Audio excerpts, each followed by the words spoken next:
Friends, Americans, countrymen, welcome to another presentation by Hatrick Penry, and this particular presentation is going to center around radiation in the Pacific, specifically radiation sourced from Fukushima, the Fukushima multiple meltdown disaster. And first what I want to do is kind of go back in time and look at some Freedom of Information documents pertaining to Fukushima from the NRC, Nuclear Regulatory Commission. And let's have a look at some evidence I found when I went and began to search by a keyword C, and I found quite a number of references to where they had been dumping radioactive water into the ocean. So the admission is right here for those trolls and shills who are out there saying, no, there's no radiation in the ocean. No, it didn't go into the water. Look, here's the straight up admission I'm about to show you right now, so we can dismiss those claims right now, right off the bat, to those who say, hey, there's nothing to worry about. No radiation in the water, no radiation in the Pacific. I'm going to show you evidence in this presentation to the contrary. Okay, in this first screen capture, I underlined the date. I thought it was important that I show you the sequence of dates. This is back in 2011, and this is Tuesday, March 29th. And this is from an update. And within this update, you can read a number of bulletins, and the one I highlighted and I underlined part from the second one. And the first one that I boxed in reads, Unit 2 trenches outside of turbine building filled with contaminated water.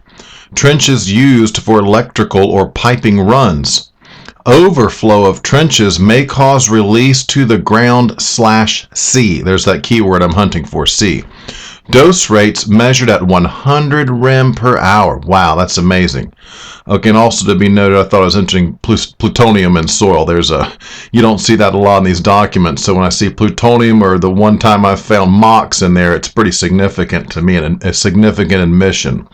So plutonium in soil, that's also important. If they're hosing these things down with these concrete pumper trucks or riot water cannons or Bechtel system or whatever it is, that's just rinsing down, washing over everything. Where is it going? Where is that going? Well, we have evidence right here that overflows into trenches, overflows into reservoirs, and that is either leaks into the ocean or is directly pumped purposefully released into the ocean, as we will see in these documents. Okay, we're looking at this particular analysis that they have done. And if you look at this screen capture here, you see the nuclide analysis result for seawater samples at 330 meters south from the discharge point of units 1 through 4. And the one down beneath has the sampling from 30 meters north from units 5 and 6, which we know sustained a lot less damage than the other 4 units. And looking at the top chart, you can see the nuclide, iodine, or cesium, and you look in the sample concentration, the ratio, and the guideline limit. Again, this is evidence that they're testing the seawater, and they are finding nuclide in the seawater. This next one, nuclide analysis result for seawater samples at Unit 2 screen. Very similar to the others, and just shows you again they're sampling in the seawater and they are getting positive hits back for radioactive substances in the water. Here's another one, a nuclide analysis result for seawater samples at 15 kilometers offshore points, and a date 4/26. Very similar to the other charts. Again, what's important here, iodine, cesium, testing offshore 15 kilometers, and they're having positive results for radioactive nuclides in the seawater. Okay, here's one from April 3, Sunday, 1700 hours. Fukushima Daiichi Daily Update. Number 1, major evolutions, and I have highlighted, boxed in what I thought was of major importance here. It says, on April 2nd, high-level contaminated water was found flowing out from a crack of a pit near the intake facility of Unit 2 into the sea. TEPCO tried temporary concrete pouring into the crack. However, concrete had not been solidified due to large amount of water in the pit. They are trying to dig a hole at the upstream side and inject high polymer. Now at the bottom it also says, to be noted, 79.4 becquerels per liter of iodine-131 was detected from the seawater sample taken 3/30 at 40 kilometers south of Fukushima Daiichi site.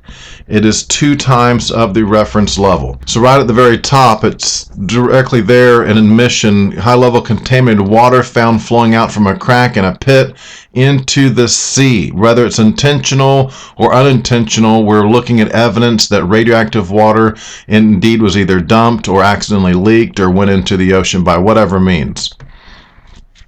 Okay, here's a screen capture from the NRC FOIA documents. It says from Sunday, April 10th, 2011, and I boxed and read the important section that says TEPCO has confirmed that discharge of low-level radioactive water in the waste processing facility of Fukushima Daiichi nuclear power plant into the sea was finished at 1740 today. Total amount of low-level radioactive water discharged from the plant is about 10,390 tons, and total radioactivity released through the discharge is about 150 billion becquerels. Also, beneath that it says TEPCO is going to issue a press release on this matter soon. I've got a clip on that coming up next. But if you look at this one again, admission that this water, discharge of low-level radioactive water into the ocean. And here's what I found on that press release, the best bit of information I could find. It'll give a date, April 29th, which if you look at the previous one, Sunday 10th, okay, well, we're looking a couple weeks after that. And here is their press release, and this is the plethora of information they're willing to give, or at least I can find in reference to this press release. It says on April 29th, 2011, we started sampling survey of the seawater at 5 points in the 3-kilometer offshore area of Ibaraki Prefecture. Today we have conducted nuclide analysis of radioactive materials in the water sampled on April 29. We have reported the result of the analysis to NISA and the government of Ibaraki Prefecture as per attached. So we don't get a lot of information, just says analysis of radioactive materials in the water sampled. So it says they did sample radioactive materials, but the press release, or at least what we get out of the FOIA documents, doesn't really tell us a whole lot. And again, that's probably pretty close to what the real, whatever came out in the newspaper on the news that night for Japan. I was like we all know about TEPCO. Anything that it's always downplayed, or it's totally, they're just totally lying about it and not telling you something. A lot of dishonesty, a lot of deception, a lot of covering up, and a lot of lies coming both not just from TEPCO but from our government as well on this whole issue. Okay, this next screen capture is pretty amazing. It says marine monitoring. TEPCO is conducting a program for seawater surface sampling at a number of nearshore and offshore monitoring locations. Up until April 3, a general decreasing trend was observed at the sampling points TEPCO 1 to TEPCO 4. After the discharge of contaminated water on April 4, a temporary increase has been reported.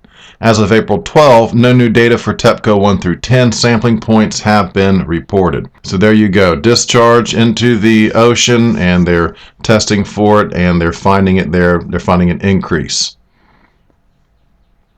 Okay, the next screen capture says radioactive materials monitoring, density of iodine-131 in the sea. Where are they monitoring? In the sea. What are they monitoring for? Fission products. Iodine-131, and you can, on the left of this particular chart, you can see the sampling location, sea coast or offshore, and it gives you the particular distance, the date and the time, the density, and the ratio to criteria. 43 times, 40 times on some of these. So it's quite elevated, we can see. Okay, the next screen capture I have says discharge of low-level radioactive accumulated water in Central Waste Treatment Facility and Units 5 and 6 to the sea. Central Waste Disposal Facility, it says in parentheses, and then it says we had discharged approximately 9,070 tons of water from the discharge canal of Units 1 to 4 from April 4th to April 10th. We're investigating and confirming the situation. Subdrain of Unit 5 and 6. From April 4th, we started the discharge from the water discharge canal of Units 5 and 6, and at 1852, April 9, we completed about 1,323 tons. Okay, there's more, again, admission right there that's being discharged and into the sea. Where is it going? Into the ocean, the Pacific Ocean. Okay, this next screen capture just boxed in the date because the first couple pages wasn't really relevant, and then it went into, again, evidence that it's radioactive water is being discharged into the Pacific Ocean. But note, April 15th, 800 hours. And the next screen capture was the relevant section. I boxed in 3 areas where one says discharging water in subdrain of Unit 5 to the sea, 950 meters cubed, for April 4th, 2100 to 8 April, 1214. Those are the time hours, I guess, 2100 hours, 1214 hours. To the right of that, it says discharging water in subdrain of Unit 6 to the sea, 372.6 meters cubed, 4 April 2100 to 9 April 1852. So this is taking place over a number of days. And to the right of that, again, draining water, concentrated RW to the sea with a directional arrow pointing towards the sea, 9,070 meters cubed. From 4 April 1903 hours to 10 April 1740 hours. So it's an ongoing process, and quite a bit of concentrated radioactive water is being discharged into the ocean. Here's the absolute proof of it. Okay, next screen capture. Again, it's important to note the date, April 8. I just want to show you this is back in 2011. This is late March, early April, what we're looking, these analysis we're looking at here. And this particular one is a TEPCO summary. Again, you take it with a grain of salt because TEPCO's been less than honest time and time again. What was to note on this particular screen capture we're looking at now that I've boxed in red, I'll read you the bullets. It says, the discharge of radioactive water from the rad waste facility to the sea continues and will be completed this evening. Drainage of the Units 5 and 6 underground groundwater pits will be completed on Saturday. The next bulletin says, the discharge of radioactive water from the rad waste facility to the sea continues and will be completed this evening. Following completion of pumping, workers will check the rad waste facility for cracks that might have been caused by the earthquake. The last bulletin says the release of slightly contaminated water from Units 5 and 6 groundwater pits to the sea will be completed on Saturday. Well, that's an intentional release, a discharge. You could take it either way, but I see the discharges in here. Evidence I see there, an intentional discharges. Some of these, and we'll explain why they have to do that, because of their temporary solution, the best solution they can come up with to try to stabilize the situation. In the long run, it's not going to be effective. We're all going to have this corium melt all the way down. Spent fuel pool number 4 we know was dry for quite some time. I suspect that also blob melted down. There's a sublimation through the concrete into the Taurus screen capture I have difficult loading online for people to look at, and it's indicative. It indicates that they knew there was going to be a corium blob as well from all those bundles in number 4 that would melt down, sublimate through the concrete. And where does it end up? It melts through the Taurus. Does it stop in the Taurus? No, continues to melt down beneath. So right here you see evidence of discharge of radioactive water, and also we have to look at the language on this as well. It's very important. At the bottom it says the release of slightly contaminated water. At the top it says the discharge of radioactive water. So let's be sure there's a difference in that between the slightly and the radioactive. And in some cases it says, I think it said a couple times, or highly radioactive water is being concentrated, I guess is the word being used, radioactive water. So this terminology is important too. We're getting varying levels of radioactive water being discharged, being released, or leaking into the Pacific. Okay, I'm now going to read from the Freedom of Information Act documents, where these are some phone conversations between some of the NRC guys.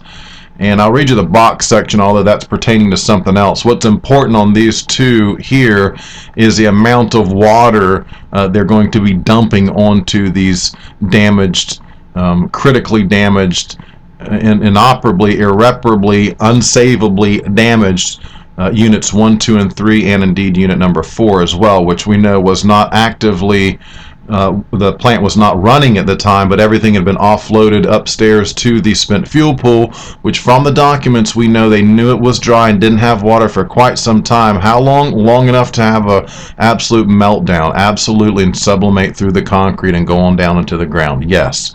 Now let me read from the screen capture. Brian Sharon says, and apparently has a full core offload on there. He's talking about the spent fuel pool number 4. Has a full core offload on there. Is it a molten mass that's starting to head into, starting to interact into the concrete? John Monagher, right. We actually think the steaming is good, and we've raised the concerns, multiple times when the steaming stopped. They're at a loss what to do. They're at a loss what to do. The helicopter overflights, it's reported out, and you go to the meetings and they say, so many, not hundreds, but so many tens of tons of water have been dropped, or hundreds of tons of water have been dropped. And then you look at TV and you're like, well, that cannot be like less than 10% effective due to the speed of the helicopter, the winds, etc. And they acknowledge. And so the one thing is being reported in the media that these fire trucks are going in and out. The helicopters are doing this, the super capacity pumping system. But then when you actually get down into TEPCO and start talking to the engineers, you find out that it really isn't that effective. So we, in terms of, that pool, or even Unit 3, Unit 3 was, they believe Unit 3 was, Unit 3 was dry. And it was multiple days before, they got those first fire trucks in. So that's why they put their priority on Unit 3. And they believe they had some time on Unit 4. They had moved some equipment over to Unit 4. So they are working both Unit 3 and Unit 4. But, we've pushed on very significantly to, and it goes on from there. And what we see here clearly is these indication that the helicopters and the super capacity pumping trucks that TEPCO rolls out, number one, they're late to get there. They can't arrive immediately because you have to bulldoze, clear the way. You have to bulldoze to drop the shine down, actually covering radioactive debris to drop down the radioactivity before workers can go in. The doses were lethal initially. Lethal, by lethal I mean you wouldn't last very long. It wouldn't be months or years. It would be a fair short order. You would have serious problems. Now, again, to note here, while there's a lot of water being dumped on these things, it's not that effective. It may just be for show. And I want you to know and to see from these documents that is their solution, is these pumper trucks, the helicopter drops, the Bechtel pumps. And in the end, you look at it, it's like straining at a giant, massive beast, and all you have is a little tiny toothpick to do battle with them. It's the best thing they could come up with. Again, all this water that's being sprayed and poured and dumped, where does it go? It leaks into these pits. These pits are drained. These pits are discharged. This has been an ongoing process. Now, at the point where the corium blobs melt down beneath the toruses into the ground and down into groundwater underneath the bay and what have you, then it's unreachable. There's nothing more you can do about it at that point. And this is what I'm being told indeed is exactly happening right now in Japan.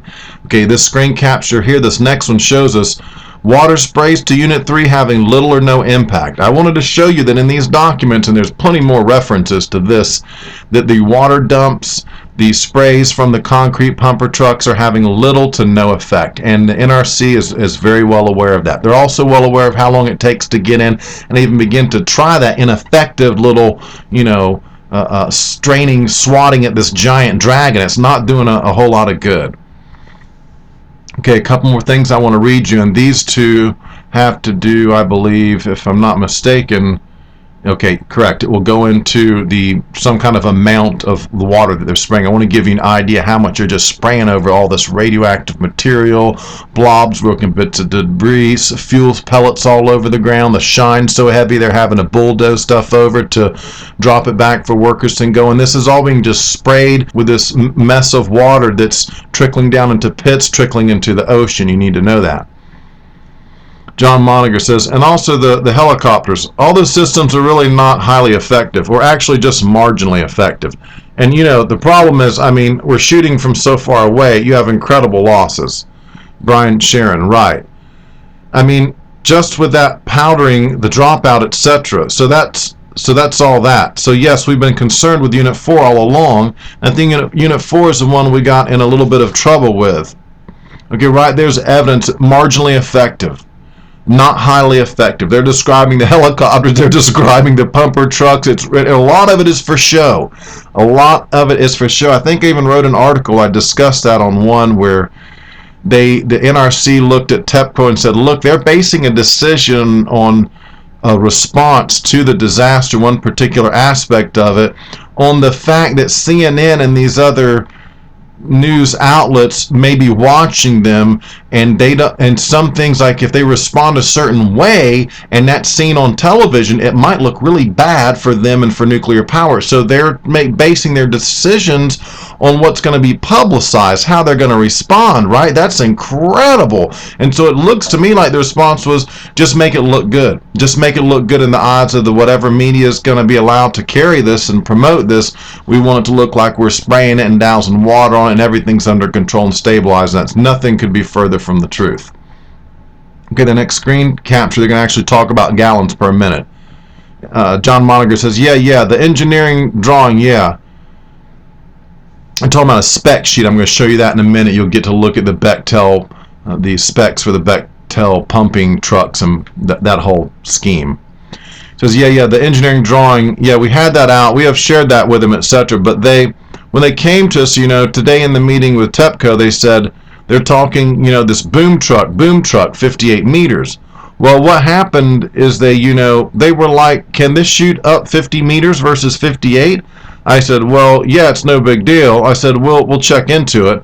But the design specs for the water cannons were 50 meters high, and I think 100 meters out with 500 gallons per minute. I said, if you're not telling us the 58, we think we'll be able to throttle the nozzle down to reach the 58 meters. We'll have Bechtel and all run it down. But you may not get 500 gallons per minute in there. But we said, we threw a margin in there anyway and said we didn't think it was an issue. Okay, and that's the important part you need to see in this particular one, is that they're discussing a number 500 gallons per minute. You might not quite get that much, he says. We'll have to throttle down to try and get a little more distance because we can't get that close. Sometimes it's the incredible lethal dose rates and the shine. They cannot, this is clear in the documents now, they can't get close to it. But the trolls and the shills and apologists saying it wasn't that bad there and it was a hoax and it's nothing really big going on. Hey, in these documents, total opposite of that. To be noted here, 500 gallons per minute. 500 gallons per minute. Where does that water go? And that has to be constant. And it's how effective is it? How effective is it? By the time the Bechtel pumps are brought in, it's weeks and weeks have passed. Weeks and weeks have passed. And they know it's days and days before the Japanese can even get their crappy little concrete pumper trucks in. And so if you look at the NUREG manuals, NUREG, according to what I see and read about them, in there they spell out specifically, if you're in a station blackout, i.e., in other words, without power at this nuclear power plant, Mark I containment, for X number of hours, you are going to have a meltdown. If you don't restore some kind of cooling, eventually, they know the time limit it takes for this to happen. It's pretty specific under specific circumstances. That corium blob is going to melt to 5,000 degrees approximately. That's my understanding, again, as a layman trying to do away with my ignorance. It's superheated when it's no longer cooled, okay? And that melts down through all of the metal workings of the torus and what have you of the reactor, and it's called the China syndromes. And my understanding, in 3 Mile they were able to restore some kind of cooling, so when they had a partial top melt, the blob froze at the bottom of containment once they were able to restore cooling to some degree. Again, that's my crude understanding of 3 Mile. So that blob stopped before it went all the way through the containment and came out underneath, wherein you can't really circulate water inside that containment if the blob's outside of that, right? The blob's 20 feet down in the ground underneath your reactor building. You can only pour water on it, hope it drains down through the cracks. If it's 50 feet down, you can only try and pour water down. Now the blob is melting through and creating these glass-like tubes, like a lava tube, and what water they're spraying on is pouring down these lava tubes onto the blob, and what do we have? A massive radiation release into the atmosphere and into the Pacific. And Obama wants to build 3 new nuclear power plants, right? Okay. And this next screen capture here, I promised I would show you. This is the Bechtel scheme scan pumping truck thing. And in the end, pumping trucks, we paid around $9.8 billion the John Q. taxpayer footed the bill for the pumps for these Bechtel pumps. And this is the little system you can see it requires. If you look at the schematic, you have to drop a submersible pump into the ocean. Gets up off the floor, it's got some kind of filters, and it's sucking in this vast amount of water out of the ocean. There's a submersible pump there. Okay, that is then pumped up to your initial truck. You have a flatbed truck with this another giant pump in the back of the truck, a secondary pump that grabs it and pumps it on up to another truck where there's a tertiary pump on that truck, and that pumps it up the boom and out the nozzle onto the reactor building. Again, when the top of the reactor building collapses on the spent fuel pool, and in the documents they mention this, it's very difficult to get the water in to cool the spent fuel, even if it's still there and hadn't melted on down, because there's inches of concrete and what have you on top of it, literally blocking the water from falling down on it, cascading down on it. Now it's running off the side and spilling over the side. Again, how effective was this? We're fairly certain now that we have a multiple China syndrome, and that these corium blobs, they couldn't get there in time. And this is obvious. If you know nuclear power, if you know the NUREG manual, and all these guys know it. All the academia, all the professionals, they know that there's X number of hours you have to get in there and restore cooling, just like at 3 Mile.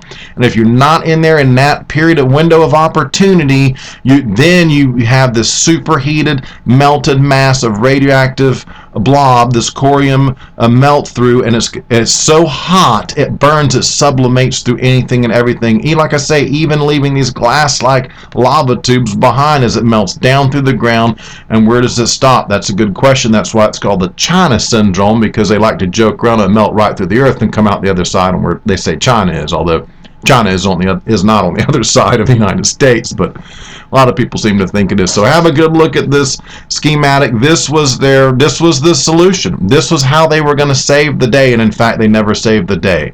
It was pretty much a total loss from day one. NRC and our boys knew it early on just how damn serious it was going to be because of the station blackout, because tsunami destroyed equipment, inundated electrical components with saltwater control panels, everything. So they knew there was no quick chance to get cooling back, and they knew what that was going to mean, because they say they knew everything about Chernobyl. Now, I don't want to get distracted, because I also want to go in and let's have a look. And again, this abstract I picked up from Kevin Blanch. He has a video on this as well, but I want to read you this one particular abstract, and I'll include the link to, there's like 10 or 11 or 12 little studies that have been done, but this one was the one that seemed the most serious and alarming, so this is the one I wanted to read to you. As I prioritize, and the most serious stuff I try to get out first. And it's titled Cesium, Iodine, and Tritium in Northwest Pacific Waters, a comparison of the Fukushima impact with global fallout. Okay, we want to note in here that these samples were collected in June of 2011. So after what we just talked about in these FOIA documents during March and April, then come in June, there's some samples being collected, and here's the abstract, the results of those analysis. It says radionuclide impact of the Fukushima Daiichi nuclear power plant accident on the distribution of radionuclides in seawater of the Northwest Pacific Ocean is compared with global fallout from atmospheric tests of nuclear weapons. Surface and water column seawater samples collected during the international expedition in June 2011 were analyzed for cesium-134, cesium-137, iodine-129, H3, and that's tritium. The cesium-137 and iodine-129 and H3 levels in surface seawater offshore Fukushima varied between 0.002 to 3.5 becquerels per liter to the power of -1, 0.01 to 0.8 microbecquerels per liter to the power of -1, and 0.5 to 0.15 becquerels per liter to the power of -1, respectively. At the sampling site of about 40 kilometers from the coast, where all three radionuclides were analyzed, the Fukushima impact on the levels of these three radionuclides represent an increase above the global fallout background by factors of about 1,000, 30, and 3 respectively. That would be factors of about 1,000 for the cesium-134, factors of about 30 for the cesium-137, for the iodine-129, and factors of about 3 for the tritium, the H3. The water column data indicate that the transport of Fukushima-derived radionuclides downward to the depth of 300 meters has already occurred.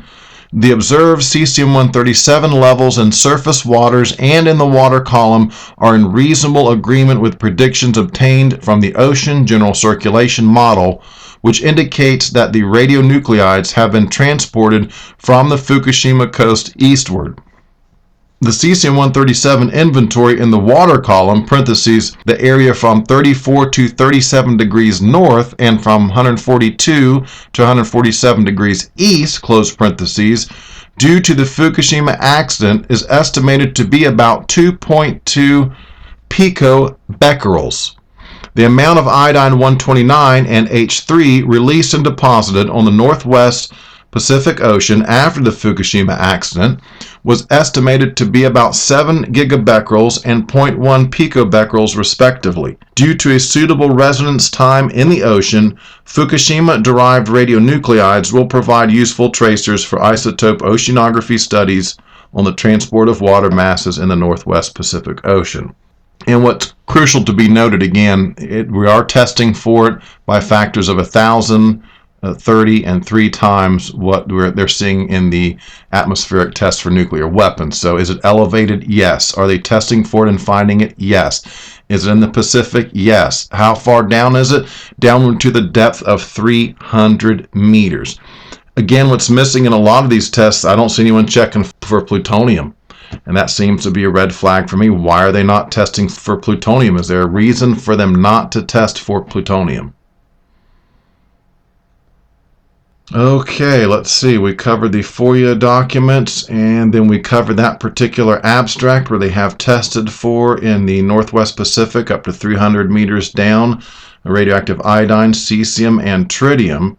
And the last thing I want to cover on this particular broadcast, if that's what you want to call it, I want to go in and look at what the recent news that just came out today that's prompted me to get off my butt and really get on this and get this out here, because it's important you have this information and you can judge for yourself how you feel about nuclear power and not just listening to Obama and Mitt Romney telling you it's, clean, emission free, a wonderful way to produce electricity.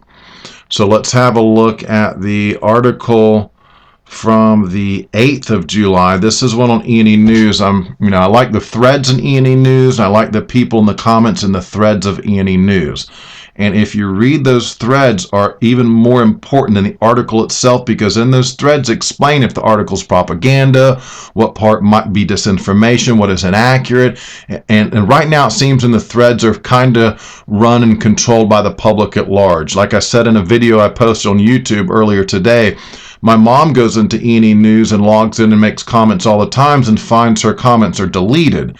So the humans that come in there in the threads, by and large, are good people keeping the trolls at bay. But whoever's controlling E&E News in the background can go and delete your comment. And so I've been very clear on this on a number of instances. There's a couple places that will talk about the disaster, even mentioning FOIA documents and give some good information, but it's still by and large low level when you look at the worst of the worst and the true reality that's going on there as best we can determine it with a lack of information and the media blackout and so on and so forth. They're way downplaying it. They look at superficial issues, a lot of disinformation, a lot of propaganda. So check the threads, and the people inside these threads, by and large, are really good people. And if a troll goes in there, they pretty much get called out pretty soon. And this one is titled, this is from the Wall Street Journal, again, like I say, mainstream media outlet, so to take it with a grain of salt. And in the threads in here, again, like I say, they point out, hey, they give you a little bit of good information, but they downplay the whole overall size and magnitude of the disaster, and that's what they're doing. It's carefully downplaying damage mitigation. So the Wall Street Journal says, soaring radioactivity levels on coast of Fukushima plant. Nuclear material may have leached from melted fuel cores and into the environment.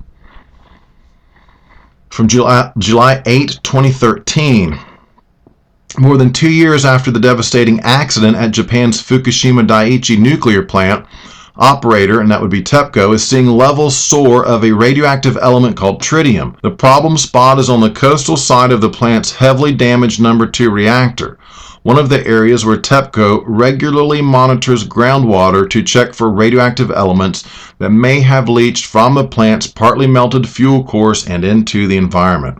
Okay, and from another article from the GG Press, July 8, 2013, Tokyo Electric Power Company says 2,300 becquerels per liter of tritium was found in seawater sampled off its crippled Fukushima No. 1 nuclear power station Wednesday, the highest level recorded since the March 2011 accident.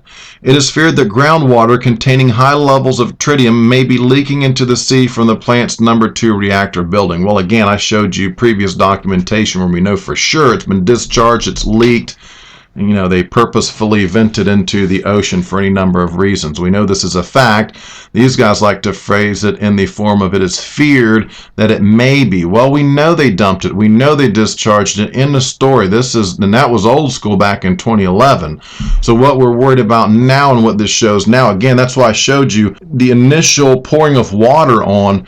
Okay, that's one thing. But now what we're looking at is, if that would have been effective, at some point the fission would have stopped. We can agree on that. And these particular byproducts of this fission, like cesium-134, it wouldn't be as such abundance. And then as time goes on and it approaches its half-life, you would see the strength of it and the amount of it would begin to decrease, right? Now that's just simple physics when you think about it. And again, this is based on if you're able to cool, reestablish cooling to the core, to the control, to the fuel rods and everything, right? And if you're unable to do that, it continues to sublimate and melt down through the ground into the groundwater underneath the bay, as the comment I read on my video today from E&E News pretty much spelled it out in an excellent picture. Let me see if I can find this one here. I'll read it to you. It says, "What are the sources of the radiation contaminating the Pacific Ocean? Question mark. Cooling water is dumped into the Unit 1, 2, and 3 reactor runs to cool fuel splatter left behind. This water flows out the bottom of containments 1, 2, and 3 into groundwater and also out of Taurus basements. Groundwater flows through corium lava tubes left by the passage of corium 1, 2, and 3. Corium is the melted fuel rods, this blob of melted superheated material. Corium 1, 2, and 3 melted down into the mud rock, then out under the Pacific Ocean, following layers in the mud rock. As corium 1, 2, and 3 melted under the harbor and ocean floor, radioactive steam and water flowed up through cracks in the seabed and into the ocean." And this again rings true with these reports I've heard about cracks and steam coming up. And if you realize at the time in these FOIA documents that we know they were unable to respond, unable to restore power, to come in with this half-ass attempt with a concrete pumper trucks and a helicopter dumps. Wow, it was the worst case scenario, and all those melted through containment. The NUREG manual tells you that. They know they've purposefully let reactors melt down, many of them, to study and know just how long it takes in one of these events. It goes on to say, who will be affected? Millions of fishermen, including employees on factory ships, will no longer find customers for their fish, so on and so forth. There's going to be a major effect in this the Pacific Ocean, and that's huge. That is huge revenue, huge income, and a huge food source. And again, what does Obama do? They raise the radiation limits. That's their solution. Build more nuclear plants, raise the radiation limits, and turn your back and ignore what's in the FOIA documents about this massive multi-agency cover-up. I mean, all these agencies are corrupt. They're all participating in this. We're getting slammed. 1.3 million Americans. That's a conservative estimate to be dead from Fukushima by the year 2030. Hey, do you like nuclear power? 1.3 million Americans dead. Conservative estimate. Now let me go to my last bit of this report, and I want to cover what came out today on the 9th of July. Again, this is from E&E News. I warn you, be careful. Watch some of the guys like Sick Pewter are good people in these threads, and I can't remember all their names right now. My mom's in there somewhere wandering around as well. So keep in mind that in the threads, these guys like Sick Pewter, my mom knows, they're really good people. You get good information from them. They call out the trolls when the trolls show up. Okay, but the overall I would do E&E News differently. I mean, really, they could have highlighted FOIA documents. They could have really concentrated on the worst of the worst and made it easy for us to access some of these documents and information and what have you. And I don't find it to be so. Now, that to the side, though, however, I am going to report on, I find other places to be a lot worse. I'll put it that way. It does get worse than E&E News by a long shot. You got Alex Jones and InfoWars, right? Okay, I rest my case. Officials report, quote unquote, troubling discovery at Fukushima nuclear plant. CCM levels rocket 9,000% over 3 days in groundwater. TEPCO, quote unquote, can't explain it. From a particular video from NHK World, July 9th, 2013, quote, officials at Fukushima Daiichi nuclear power plant say they've made a troubling discovery. Cesium levels soar in Fukushima plant groundwater. On Monday, TEPCO recorded 9,000 becquerels of cesium-134 and 18,000 becquerels of cesium-137 per liter of water at a well between the number 2 reactor building and the sea. Both radioactive substances were up about 90 times from the level logged 3 days ago. TEPCO officials say they do not know why cesium levels have risen suddenly or what effect the spike is having on the nearby ocean. Okay, here's another one from the Asahi Shimbun. That's another news agency, Japanese news agency. Tokyo Electric Power Company said radioactive cesium levels in a well at the Fukushima No. 1 nuclear power plant on July 8 were 90 times higher than those measured at the same site just 3 days earlier. TEPCO said July 9 that cesium levels of 27,000 becquerels per liter, the highest cesium levels found since the onset of the March 2011 nuclear disaster, were detected in water samples a day earlier from a well on the seaward side of the No. 2 reactor building. We do not know why only cesium levels have risen, quote unquote, a TEPCO official said. And there's another section from the AFP in here and the Wall Street Journal as well. And to be noted in this, what's important here and what I'm being told, again, I'm not an expert, but these are byproducts of fission. And for these to be occurring in these amounts, this length of time from the initial disaster, I am being told that this is indicative of this particular China syndrome. It's down into the, melted in through the dirt, down into the ground, and it's down there just doing its thing. This is gonna be ongoing. It's not over, it's ongoing. Unlike Chernobyl, the action was not taken like the Russians did. I mean, the big difference between these two incidents, not just the size and scope, Japan is much worse, but the lack of any viable solution right off the bat. If you look at what the Russians did, the steps they took, and then if you look in Fukushima at these Bechtel pumps and just to spray water and that kind of thing, it seems to me that they didn't really have a solution, or they were unwilling or unable to implement anything that really would have been to the level of what we see at Chernobyl.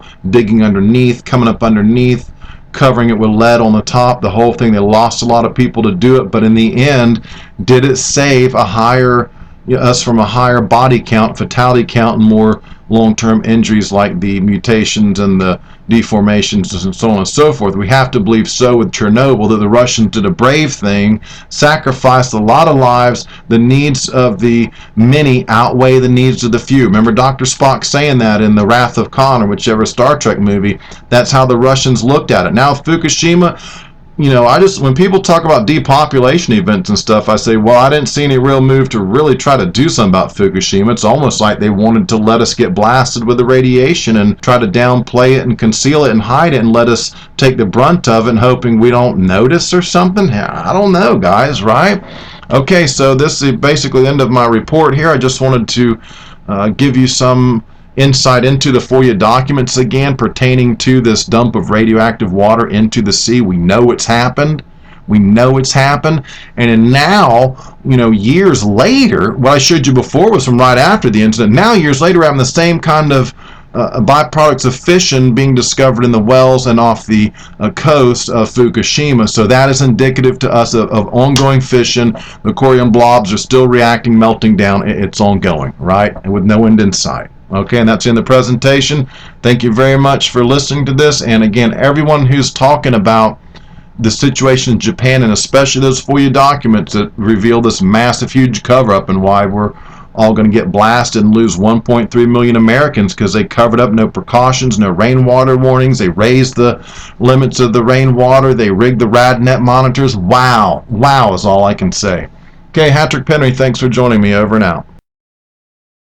We need to get subscribed and get this unity stronger and beat YouTube at their own game. Okay, that's what this is about. Like I say, go to the remix button, hit the remix button. That way you'll have this video and keep up with this. Otherwise, YouTube's just going to control us, guys, and it's really bad. We pity your pathetic dependence on this web video for your weekly news, but here we go anyway. The operator of the crippled Fukushima Daiichi nuclear plant says it has found high levels of radioactive cesium in groundwater in the compound. Officials at Tokyo Electric Power Company say a recent typhoon may be the cause. There are about 40 monitoring wells around the reactor buildings. TEPCO officials say water taken on Wednesday from a well had 460,000 becquerels of cesium per litre. Water from another well contained 424,000 becquerels. Officials say those levels are 800 to 900 times the previous peak. The wells are several metres west of the number 2 reactor building. TEPCO engineers began pumping up groundwater from the wells on a trial basis in August. They started full-scale operations last week, but they've stopped pumping water from the 2 wells to trace the source of the radioactivity. The utility plans to treat the tainted groundwater and discharge it into the ocean, but local people strongly oppose the plan. One day some twisted son of a bitch is bound to teach you a thing or two about living in this cold, godforsaken world. Japan's nuclear regulator has been considering implementing worker screenings to prevent terrorism. That proposal will likely be shelved, and facility operators will be responsible for background checks on workers at nuclear plants. A panel of the Nuclear Regulation Authority has been studying the logistics of checking the personal information of workers, including criminal records held by the government and financial debt. But the panel concluded that a framework to vet such information would require revisions to current laws and careful planning. Panel members agreed that the utility companies that operate nuclear power plants should run background checks based on voluntary statements from workers. Some members pointed out the limitations of such a system. The panel is planning to study which items will be declared by workers and submit a proposal to the Nuclear Regulation Authority as early as January. And in a surprise announcement this morning, U.S. Deputy Surgeon General Greg Paulson stated that, quote, "It's fine to smoke cigarettes if you only smoke while drinking." After Chernobyl, we finally hear all kinds of cancer went up the next year. Hard to interpret, says OPCS. Can't understand it, well, here is a guess. Low-level isotopes from the Ukraine drifted to Wales on the wind and the rain. Rainfall is higher in Bangor than Kent. Cancer in Wales is up 30%. We're breathing strontium, locking it into the structure of cellular DNA. And each should be to decay in an occasional, rather mutational way. Kills us. Even New Labour can see what it means. Radioisotopes alter your genes. Ghosts of dead babies will give them no rest till the dosimetry's been reassessed. Wombling, strombling, Bangor to Kent, telling the news of the second event. Telling the story all and two scenes. How radioisotopes alter your genes. Nuclear establishment, castle of lies. Children are dying in front of your eyes. Born with no limbs, with 2 heads or no brain. Born to a life of incurable pain. Nuclear subsidies victims will pay, while you take a pension and tiptoe away. Don't reassure us, 'cause we always knew yours was a story too slick to be true. We're breathing strontium, locking it into the structure of cellular DNA, and each should be to decay in an occasional, rather mutational way. Kills us.